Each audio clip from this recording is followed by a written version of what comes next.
more trouble emerging from the state wrestling tournament. You've seen the brawl in the stands. Well, now a coach and his son are charged for attacking a ref and an opponent on the floor. News 13's Rebecca Atkins is live at Valley High School with the story. Rebecca. Well, Kim, Bart Lujan was the head wrestling coach here at Valley until he was charged for shoving a ref after his son's match. But his son is accused of even worse behavior. Bart Lujan was the head wrestling coach at Valley High since 2014, and he's spoken with News 13 in the past. But at the Santa Ana Star Center on February 17th, Lujan got handsy with a ref at the state wrestling championships.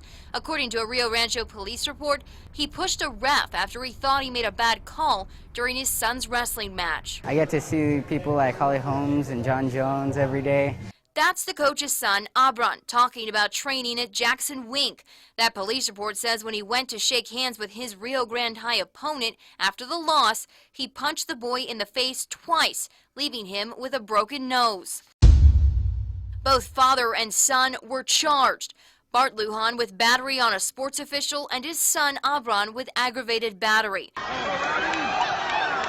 The tournament was marred with other problems. A St. Pius mom went after a Berlin mother after their son's match. I've never had a parent come at me like that. One of the moms involved spoke with News 13 and says it was mayhem in the crowd, and a Berlin coach was hit in the head with a rock outside the arena. Every coach at Valley, basketball, football, we've all made these sacrifices. The NMAA, which hosts the tournament, declined to comment on the incident, saying it isn't involved in disciplining coaches and students. Yelling at the ref, and so he just straight up threw him out. But the NMAA did release a video in the fall targeting parent conduct at sporting events, saying bad behavior isn't tolerated. We do look up to you guys. It was part of their Compete with Class initiative.